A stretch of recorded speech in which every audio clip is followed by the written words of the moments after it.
War II, the bomber played two roles in air combat. One as a tactical weapon against an enemy's conventional ground forces.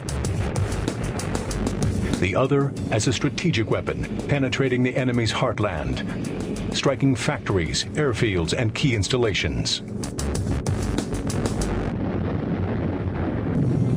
The advent of the atomic bomb made strategic air power potentially the most destructive force in human history. World War II soon gave way to the Cold War, and the U.S. faced a new enemy in a new age. Created in 1946, the mission of the U.S. Air Force's Strategic Air Command was a deterrent against the Soviet Union's growing nuclear capability. By 1960, two more weapons joined the atomic bombers as part of the United States Strategic Force: the Land-Based Intercontinental Ballistic Missile, or ICBM, and the Submarine-Launched Ballistic Missile.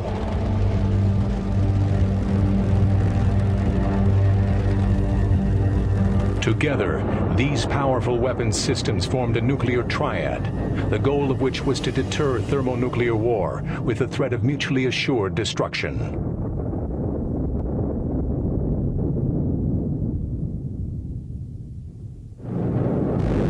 Today's strategic bombers evolved from the propeller-driven bombers of World War II, like the legendary B-52 Flying Fortress.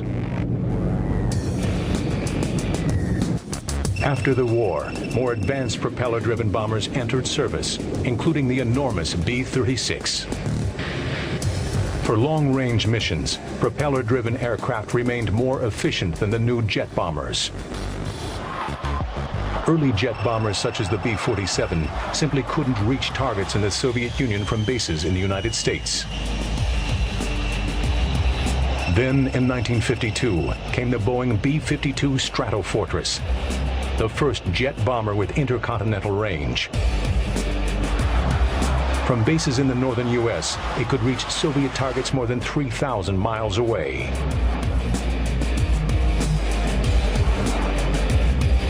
During the Cold War, the tactics of strategic bombers would also evolve. For nearly a decade after World War II, the main threat to bombers remained the enemy interceptor.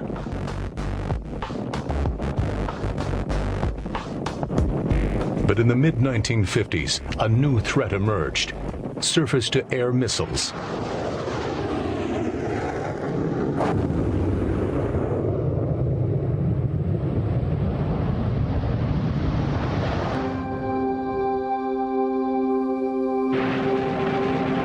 The Air Force stuck with the B-52, switching tactics instead of aircraft. Vulnerable to the new missiles, the bomber would no longer attack from high altitude. Instead, it would enter its target zone at low levels, using terrain to mask its approach from enemy radar. Complementing the new tactics were innovative weapons like the Quail decoy missile. When launched by an incoming bomber, the Quail created a false image of a B-52 on enemy radar screens. Short-range missiles such as the SRAM were also used to knock out enemy radar and missile sites before the bombers reached their target.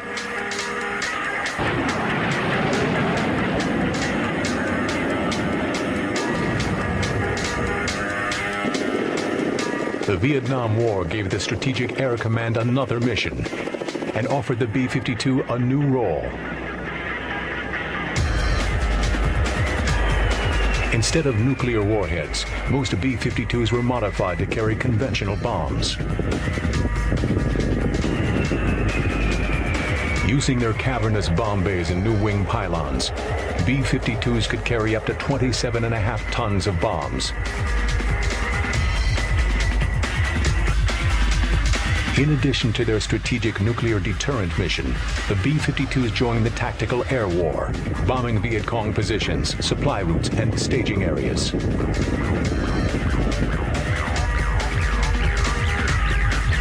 By the end of 1972, B-52s had dropped more than 5 million tons of bombs and were credited with driving the North Vietnamese back to the negotiating table.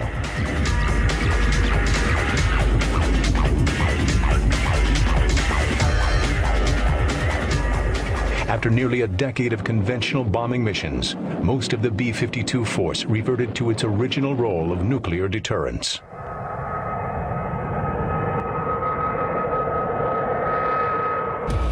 Towards the end of the Vietnam War, a new strategic bomber, the B-1, was being developed to replace the aging B-52. The B-1 Lancer could fly at supersonic speeds at low altitudes to better evade Soviet defenses. Great hope was placed on the B-1, but in 1977, concerns about its cost and effectiveness led the U.S. Air Force to shelve the program. Instead, they chose to extend the life of the B-52 by modifying it to carry long-range air-launched cruise missiles called LCMs. Rather than the bomber having to run the gauntlet of Soviet anti-air munitions, the B-52 could launch a nuclear-armed missile from outside its airspace and penetrate the target zone.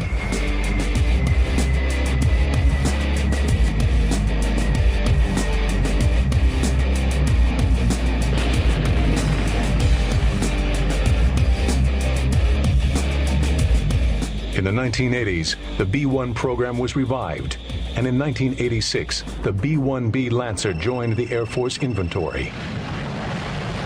Through stealth technology, the Lancer reduced its visibility to enemy radar, though not enough to call it a true stealth aircraft.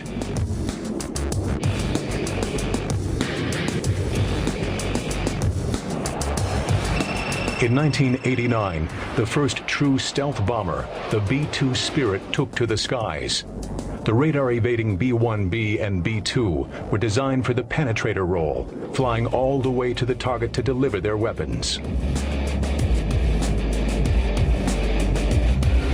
More visible and vulnerable, the B-52 took on a new role as a standoff bomber, firing its missiles from hundreds of miles away from its objective. While stealth can't be added to the B-52 itself, it can be added to its payload. The B-52 is now equipped with the ACM, the Stealthy Advanced Cruise Missile.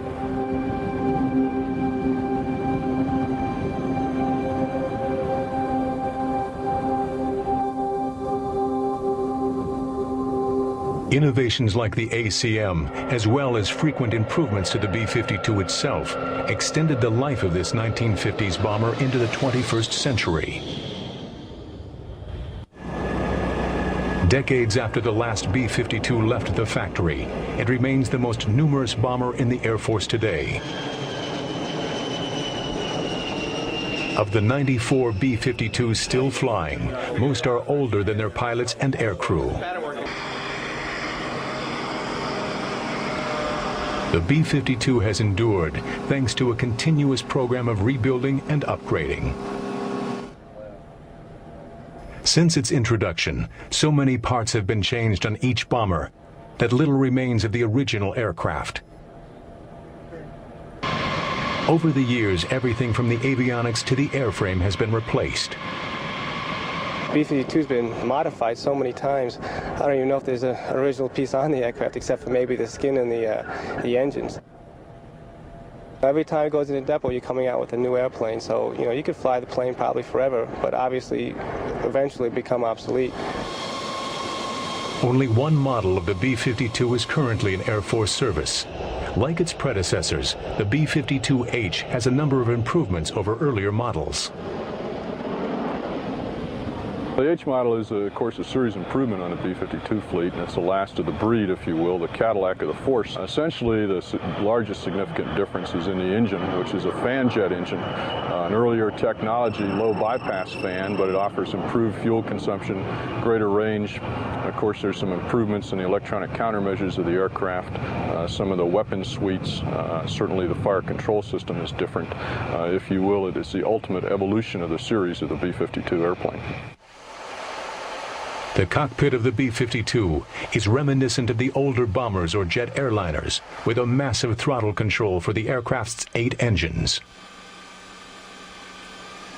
But over the years, the instrument panel has changed with technology. The biggest improvements have been in the aircraft's electronics, operated by the crew in the rear compartments. My primary job is working with the radar set of the B-52. I'm also the bombardier. I'm the one who handles the weapons to make sure that they get to the proper location at the proper time. The radar navigator is responsible for operating the radar scope downstairs. He's also responsible for using 2 television cameras we have downstairs to aid us in bombing. And of course, it is a radar's major job is to get the plane to the bomb site and to drop the proper ordnance on the target. Unlike World War II bombers, which relied on their machine guns to defend themselves, today's B-52s primarily use electronic countermeasure systems for self-protection. I'm part of the defensive team to defend the aircraft against various threats, and that can be threats such as surface-to-air missiles or anti-aircraft artillery. To defeat those threats or to defend against them, we use various electronic equipment along with expendables such as chaff and flare systems.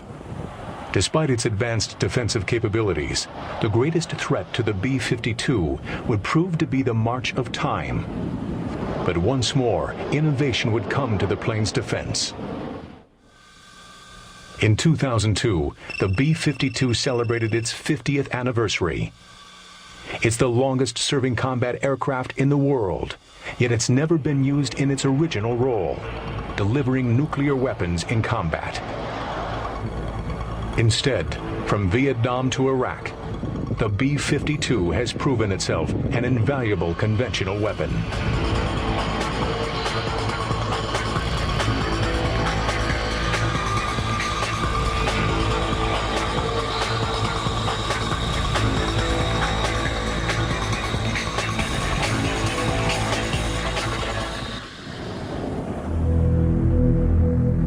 Shortly before the fall of the Soviet Union, the Strategic Air Command issued a report on nuclear war planning called the Phoenix Study. Citing advances in submarine-launched ballistic missiles, the study suggested that submarines and ICBMs alone could form a nuclear twin triad, with strategic bombers mainly providing backup. With less emphasis on nuclear deterrence, the B-52 evolved into a multi-role bomber. Today, the U.S. Air Force maintains a small force of B-52H bombers configured to deliver a wide range of conventional and nuclear weapons.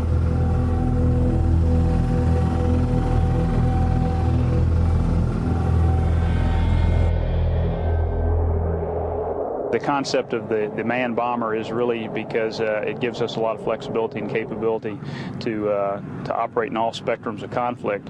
And although our primary mission here is nuclear, a B-52 can adapt very quickly to the conventional arena. That's where our training will continue to focus, is the capability to really do both missions. A conventional bombing run requires different training and tactics from a nuclear strike. I think probably one of the more significant differences is the number and variety of weapons that the airplane can carry in a conventional scenario. Typically, in the standard role of the B-52, we're talking about a one-pass, pinpoint, usually one weapon release, as opposed to in a conventional, multi-ships going against a target, perhaps from several different axes of attack, so as to get total coverage and destruction of the target area. That in itself is a more difficult coordination process for the air crew and for the other air crews in the other aircraft. The B-52's value in conventional missions lies in two key traits: its heavy payload and its long range. The B-52 has a range of nearly 9,000 miles, but it can fly non-stop around the globe by means of aerial refueling. The innovation of aerial refueling led to the creation of a large fleet of tanker aircraft. The KC-135 Stratotanker entered service in 1957 and is strikingly similar to the renowned Boeing 707 jetliner. Like the B-52, the KC-135 has been in active duty for several decades, undergoing continual modification.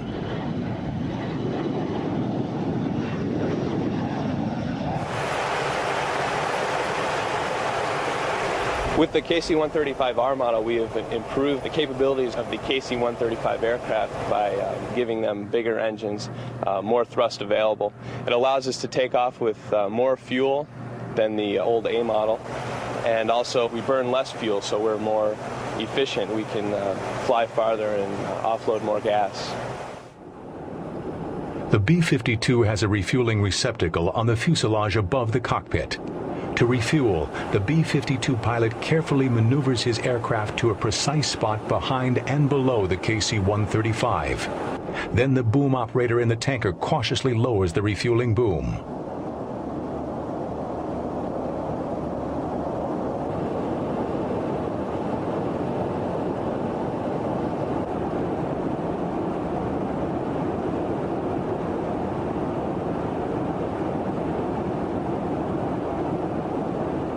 During refueling, nearly 1,000 gallons flow down the boom every minute, a ton of fuel every 20 seconds.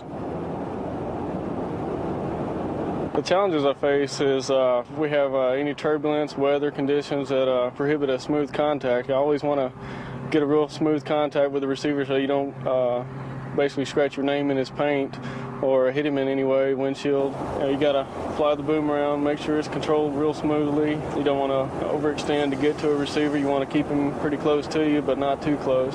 We have 4 pumps we can turn on to use to refuel the aircraft, and it would basically depends on the size of the aircraft. If it's a heavy, we can use all 4 pumps, a heavy being like a B-52 C5, whereas a fighter, sometimes we can only use 1 or 2 of the pumps to refuel them. It takes usually 5 to 10 minutes to give them their gas.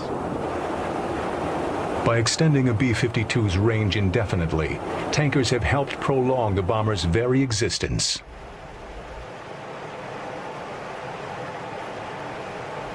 For over half a century, the B-52 Stratofortress has been like a chameleon, adapting to new roles and technologies through ever-changing political climates.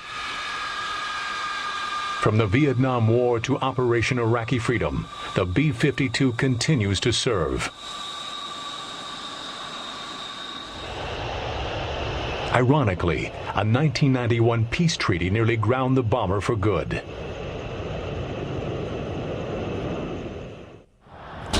During the Gulf War in 1991, the venerable B-52 undertook one of its most secret and arduous missions since its inception. The assignment: to destroy key Iraqi facilities using conventionally armed LCOMs and pave the way for additional strikes by short-range strike fighters. Flying round-trip from Barksdale, Louisiana to Iraq, B-52Gs traveled more than 14,000 miles non-stop for 35 hours, at the time the longest combat mission in history. Following these missile strikes came conventional bomb attacks by B-52 units based in Europe and off the coast of Sri Lanka. Though the Air Force used precision-guided bombs for many targets, it relied on the massive payload of the B-52s to take out heavy targets, such as the sprawling chemical plant at El Cayam. As a defensive tactic, the B-52s typically flew in groups of 3 called a cell. Early in the war, missions were flown at night and at low altitude. Once the Iraqi Air Force was destroyed, high-altitude missions became possible. During Desert Storm, B-52Gs dropped more than 30% of the bombs delivered, yet it was the last combat mission of this model.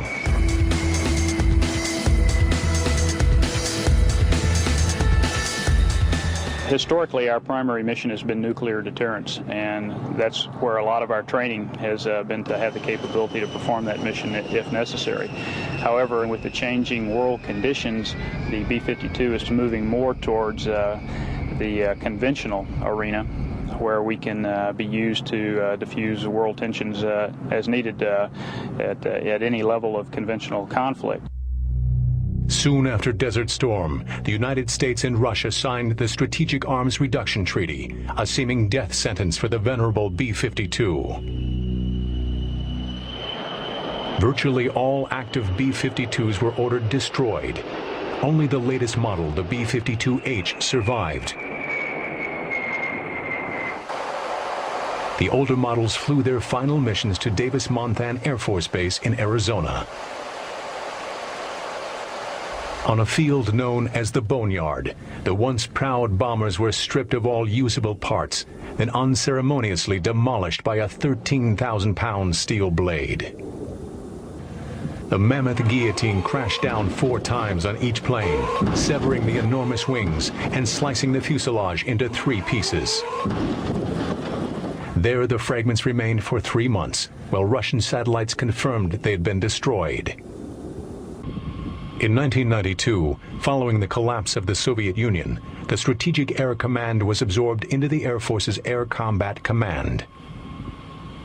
In 1996, under this new command, B-52H models flew their first combat sorties in Operation Desert Strike in Iraq.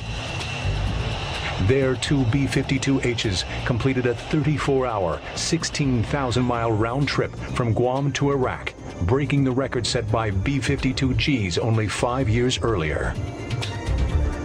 In 2002, the fate of the B-52 changed once again. In a report called the Nuclear Posture Review, the Defense Department established a new triad. As part of this strategy, nuclear-armed B-52s will rejoin ICBMs and Trident nuclear subs to form the first offensive strike leg of the new triad. With a weapons payload of more than 70,000 pounds, the newest B-52H can carry the most diverse range of weapons of any combat aircraft. Among them, highly sophisticated conventional weapons like the Wind-Corrected Munitions Dispenser, or WCMD. First deployed by a B-52 in Afghanistan in 2002, the WCMD is a tail kit guidance system attached to a cluster bomb to adjust its direction according to wind changes. Another advanced conventional weapon it uses is the Joint Standoff Weapon, or JSOW. Entering service in 2003, it was deployed by B-52s during Operation Iraqi Freedom.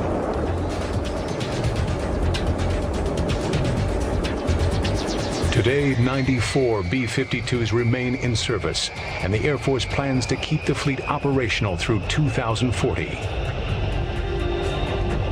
Though the new triad renews the B-52's role to deliver nuclear weapons, the Stratofortress continues to prove itself a valuable conventional bomber. Most recently during Operation Iraqi Freedom, where more than 100 missions were flown.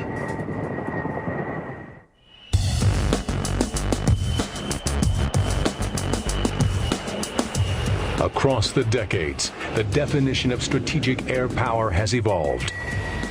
Yet one factor has remained critical to U.S. air combat throughout the years: the B-52 Stratofortress. From the Cold War to the war on terrorism and beyond, this venerable bomber continues to fly.